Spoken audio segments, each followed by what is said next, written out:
Assalamualaikum warahmatullahi wabarakatuh. Selamat pagi kakak-kakak kelas 8. Hari ini kita akan belajar tentang sistem ekskresi pada manusia. Sebelum kita masuk ke materi sistem ekskresi, kita kenalan dulu dengan 3 sistem pengeluaran dari dalam tubuh manusia. Yang pertama yaitu ekskresi, yaitu pengeluaran sisa metabolisme dari dalam tubuh yang sudah tidak dibutuhkan kembali. Jadi, hasil dari ekskresi di sini sampah, sehingga harus dikeluarkan dari dalam tubuh agar tidak terjadi keracunan. Yang kedua yaitu sekresi, beda huruf S aja ya. Nah, sekresi yaitu pengeluaran zat yang masih dibutuhkan oleh tubuh. Hasil dari sekresi ini nanti bisa membantu proses pencernaan maupun proses metabolisme tubuh yang lain. Contoh dari sekresi di sini adalah pengeluaran enzim dan hormon. Sedangkan defekasi yaitu pengeluaran sisa pencernaan dan zat yang tidak mengalami proses pencernaan dari dalam saluran pencernaan kita. Jadi, defekasi itu adalah pengeluaran feses dari dalam saluran pencernaan.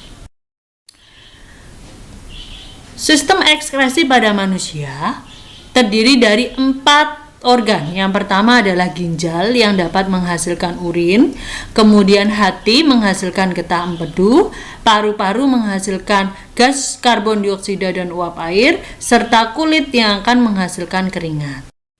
Organ yang pertama yaitu ginjal, di mana manusia mempunyai sepasang ginjal, ada di kanan, satu di kanan dan satu di kiri. Struktur dari ginjal sendiri bisa dilihat seperti pada gambar. Jadi, ginjal mempunyai bagian terluar, ini disebut sebagai korteks. Kemudian bagian kedua yang agak dalam, ini namanya medula. Kemudian lebih yang ini namanya adalah pelvis renalis yang nanti berperan dalam proses menyimpan urin sementara sebelum dikeluarkan dari ginjal. Selain itu, di sini di ginjal ini juga terdapat pembuluh arteri dan juga pembuluh vena. Satu ginjal dia terdiri dari jutaan nefron. Apa itu nefron? Nefron adalah unit struktural dan fungsional dari ginjal. Jadi, nefron itu adalah bagian terkecil dari ginjal. Ginjal kalau kita belah, kita amati di bawah mikroskop, maka tampak seperti pada gambar. Di mana ini adalah bagian korteks, kemudian ini bagian medula.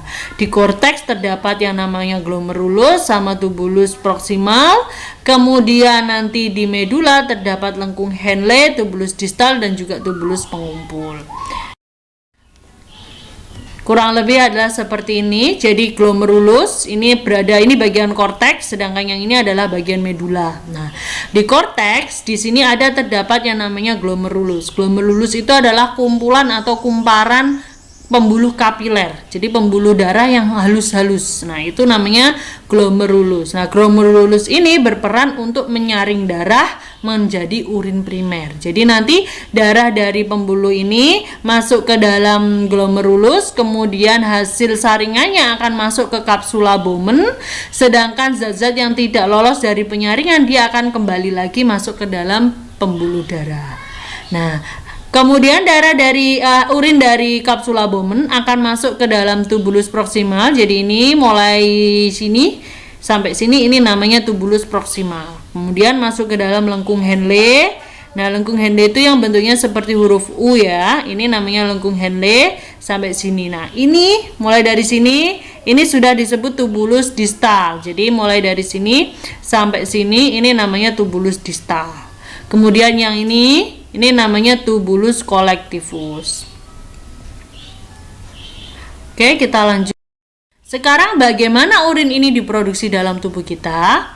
Urin diproduksi melalui 3 tahapan. Yang pertama adalah filtrasi, yang kedua reabsorpsi, dan yang ketiga adalah augmentasi. Jadi, bagaimana urin diproduksi? Ada 3 tahapan, yaitu FRA. F filtrasi, R reabsorpsi, A augmentasi. Nah, prosesnya darah akan masuk ke dalam glomerulus, kemudian disaring di dalam glomerulus, hasil saringannya akan masuk ke dalam kapsula Bowman. Nah, nanti kayak glukosa yang berukuran kecil, asam amino yang berukuran kecil, ini kemungkinan bisa lolos dari penyaringan yang ada di glomerulus. Kemudian sisa obat, sisa vitamin, ini semuanya akan disaring dan masuk ke dalam kapsula Bowman. Sedangkan sel darah dan molekul-molekul yang berukuran besar dia akan kembali masuk ke pembuluh darah. Nah, hasil dari proses yang pertama atau proses filtrasi ini disebut sebagai urin primer atau filtrat glomerulus. Kemudian urin primer akan masuk ke tahapan yang kedua, yaitu reabsorpsi, di mana terjadinya reabsorpsi ini mulai dari tubulus proksimal sampai awal dari tubulus distal. Di tubulus proksimal, urin primer ini akan mengalami penyerapan kembali zat-zat yang masih dibutuhkan. Jadi glukosa, asam amino, kemudian air dan ion-ion penting di sini akan diserap kembali di dalam tubulus proksimal. Setelah itu, urin primer tadi akan masuk ke dalam lengkung Henle. Nah, di lengkung Henle ini juga masih terdapat penyerapan. Apa yang diserap? Nah, yang diserap di sini adalah air dan juga garam. Nah, penyerapan air di lengkung Henle ini juga dipengaruhi oleh satu hormon yang namanya ADH, antidiuretik hormon atau hormon anti pipis. Jadi semakin banyak ADH, penyerapan air di lengkung Henle akan semakin besar, sehingga urin yang dihasilkan akan semakin sedikit.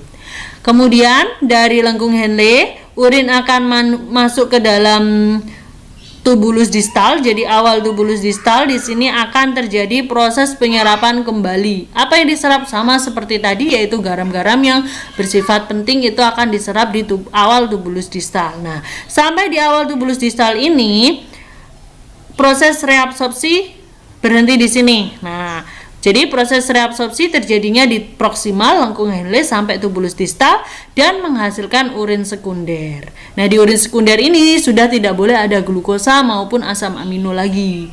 Kemudian urin sekunder akan masuk ke tubulus distal, memasuki tahap yang ketiga, yaitu tahap augmentasi. Nah, di tahap augmentasi atau tahap penambahan zat-zat yang sudah tidak dibutuhkan kembali. Nah, apa yang ditambahkan? Bisa mineral garam yang sudah tidak diperlukan, atau mungkin urea ditambahkan di sini. Kemudian zat warna empedu mulai masuk di sini juga. Nah, kemudian dari tubulus distal, urin sekunder akan masuk ke tubulus pengumpul atau tubulus kolektifus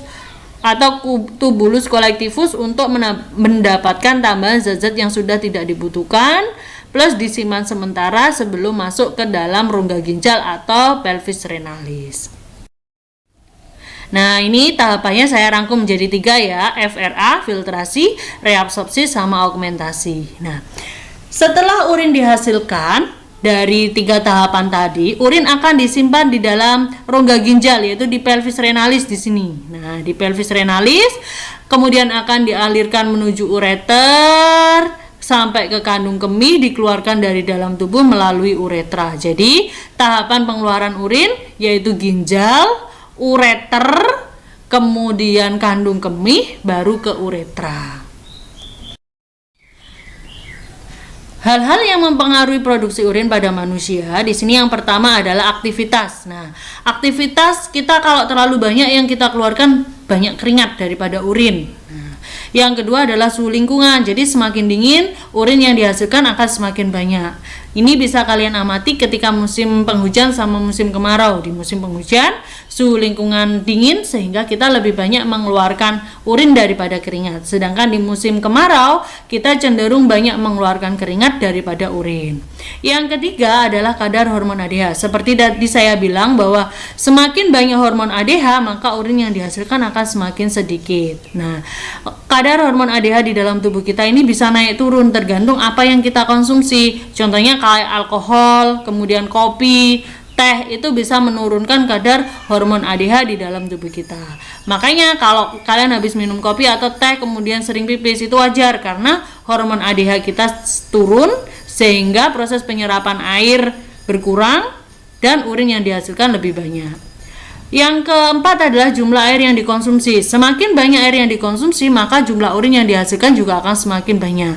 Dan yang terakhir yaitu kondisi psikologis. Beberapa orang kalau dia lagi nervous gitu, ada beberapa yang bolak-balik ke kamar mandi untuk mengeluarkan urin.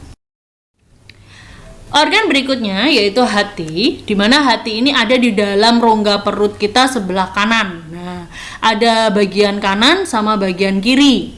Kemudian di hati juga terdapat kantung yang warnanya hijau, ini namanya kantong empedu, di mana nanti berfungsi menyimpan getah empedu untuk dialirkan menuju ke usus halus. Nah, selain menghasilkan getah empedu, hati di sini juga berfungsi untuk menyimpan gula dalam bentuk glikogen.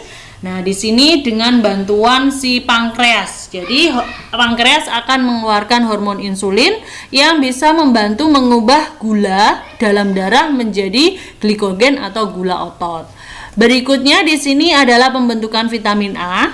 Kemudian ada pembentukan fibrinogen dan protombin yang berperan penting dalam proses pembekuan darah. Kemudian juga menghasilkan heparin. Kemudian menghasilkan gas amonia menjadi urea. Nah, gas amonia ini di dalam tubuh manusia dia juga beracun, sehingga harus dikeluarkan dengan cara diubah menjadi urea. Dan yang terakhir yaitu menghasilkan getah empedu. Nah, di sini dari menghasilkan getah empedu ini, hati ini bisa istimewa, dia bisa disebut sebagai organ sekresi maupun organ ekskresi. Dia disebut sebagai organ ekskresi karena dia menghasilkan getah empedu yang bisa memberi warna feses pada feses sama pada urin. Sedangkan dia disebut sebagai organ sekresi karena getah empedu ini nanti bisa membantu proses pencernaan lemak di dalam usus halus manusia. Bagaimanakah mekanisme pembentukan getah empedu? Nah, getah empedu ini diproduksi dari perombakan sel darah merah atau eritrosit yang sudah tua. Di dalam eritrosit terdapat protein yang namanya hemoglobin. Setelah 120 hari, karena umur eritrosit itu adalah kurang lebih 120 hari.